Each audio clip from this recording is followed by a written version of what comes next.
Okay, we're going to make some L-Reuteri yogurt. I have switched to this starter. It's convenient, comes in 10-pack, little small packs inside, and it just makes it easier. And also, it has 23 billion CFU per gram. So that was way more than what I was doing before. So we use that. We use this L-Reuteri. This is new that I've started using. It's the vanilla bean paste. It makes it taste really good. The Monk Zero powdered sweetener. Inulin, you need that. That's the food for the bacteria. And the half and half. Now I have used different brands. It doesn't seem to make a difference in the taste or anything like that. So anyway, you'll need a mixing bowl.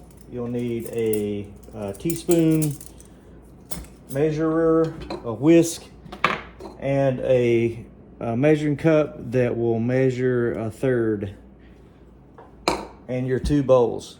Now, they have these on Amazon. You can also buy them on eBay.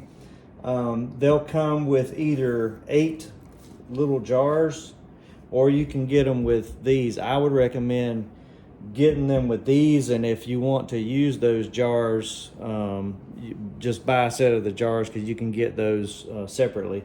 But it's easier, it's more consistent when you make the yogurt with these, as opposed to having 8 individual jars in there and trying to, it just doesn't work as good as this does. So anyway, if this is the first time, this is what we do. We start out with 1 pack of L-Reuteri. That was one thing I didn't have out, was my scissors. So just cut that open and dump it in there. Make sure you get all of it out. And one of these is just a partial thing of milk. So just pour enough in there, and I'll show you why in a minute. Just pour enough in there to use for mixing for right now. So take your whisk and whisk it around. Some of this stuff, especially the inulin, will kind of clump up on you. But you take, that was L-Reuteri. You take 1 capsule of the L-Reuteri and pull it open. Try not to get it all over you, and just pour that in there. Whisk. Then you take your inulin, and there's a little scooper in here, and you want to take 2 level scoops. Just sprinkle that on there, dump it, whatever. And it'll start to thicken up now. Whisk till you get it mixed in there real good. One key thing too is, if you can, is leave the milk out for maybe 15-20 minutes out of the refrigerator, and it just mixes better. Sometimes the inulin, if it's cold, if the milk's cold, it's hard for it to soak in. All right. So you want to use just a small amount of that at first, and the reason being is you want to use these to measure the amount of milk that you put in there. And hopefully you can see this. In my experience, you don't want to go above about an inch, right at an inch from the ledge. Because what happens is once it starts heating up, it expands like yeast. And my very first batch, it overflowed into the container, and it was messy. But the yogurt was okay.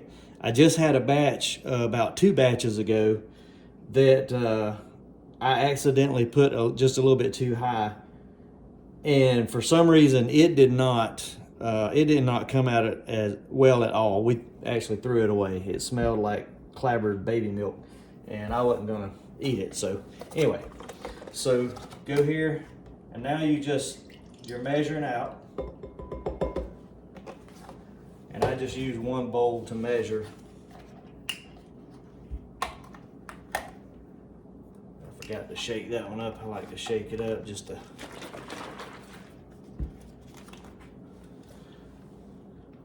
All right, now I'm going to try to compensate for what little bit's in there. So on this one, it's going to be a little bit lower. So that one's a little bit lower. So dump that in there. And then we go back for the second one. Now you'll have a little line of milk so you can kind of tell where you were. So we'll go, actually that worked out pretty good. It's gonna be a little bit lower, but it'll be all right. You don't use quite 2 of these normally, so I used 1 of those on a previous batch. So. And you can compensate if you run out. You can use regular milk, but if you use regular milk, it's probably gonna be a little bit more soupy than at least for what I like, and you'll have to strain it. And I did one recently that I used regular milk because I had forgotten to get the half and half, and it was way thinner than what I like. So I went ahead and bought one of those strainers, and I poured the contents of both of those in the strainer and let it sit. It says 4 hours, but I let it sit overnight in the refrigerator, and it came out just right. So you got that also. All right, now you can actually do this before now if you want to, but here comes the other ingredient. This, I'd never heard of this before. Maybe you have. It's almost like honey. So you want to take 3 teaspoons of this, and you can, after you make a batch or 2, you can do less or more. That's just up to you. But just measure it out and dump it in. 1, that was a little bit more than a teaspoon. 2, and 3. All right.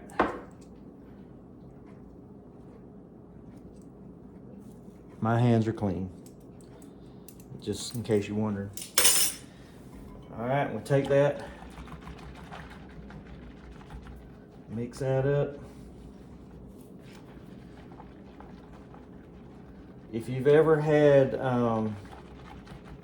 Chick-fil-A parfaits, or the parfaits like they sell at Publix, these last 2 ingredients will make it taste very similar to that. If you don't use this, it's still good. It's a little, it's got a twang to it, but it's not bad. This, you're going to use 1/3 cup.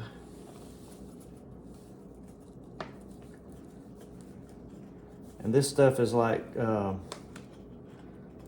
sheetrock dust. It gets everywhere.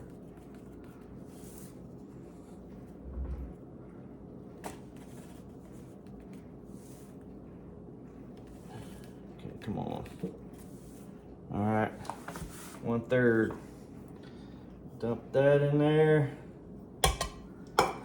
Mix it up.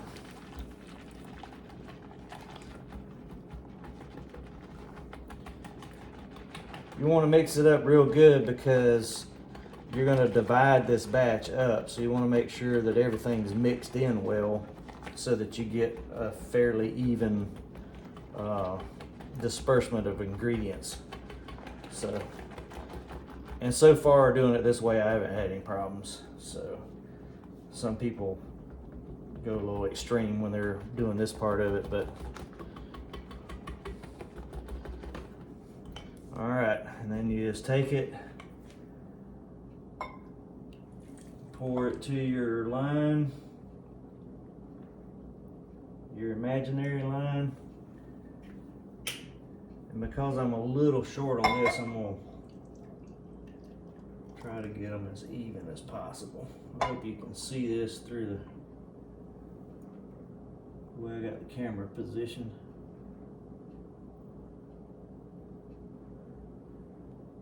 And don't worry about that foam, it'll settle.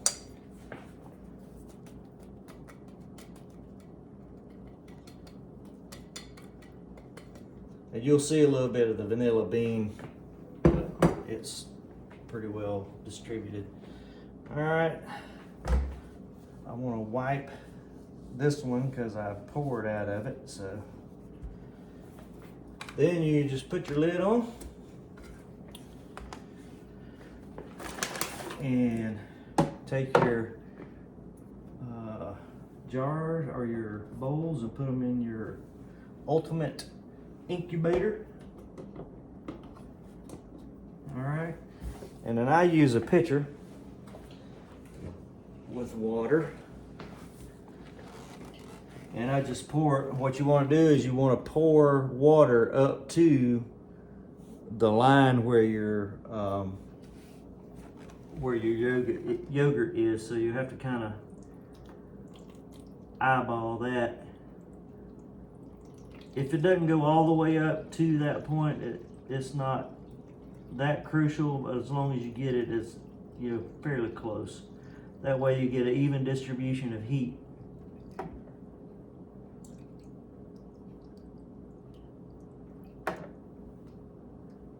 Almost there. All right. One more shot. There you go. All right, all the ingredients are in.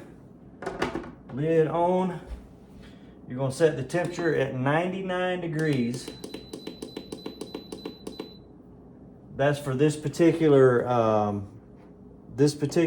yogurt calls for that. Now there's different kinds of yogurt that you can make with different kinds of cultures, and some of them have different temperatures and different time frames. So you need to read up on that. All right, so let's go back. 99. Our time is, let's start over. 99 degrees.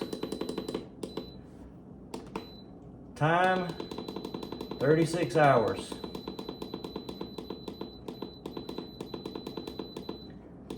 Oop, 36 hours. And there you go. Now you just let it do its thing. It's like I said, I've had the 2 bad batches out of probably, I've done about 10, and they were my fault. So it pretty much, if you do it correctly, it's easy. And I didn't time us, but it didn't take that long at all. All of these you can get on Amazon, and there'll be links for that in the video description. And that's all there is to it.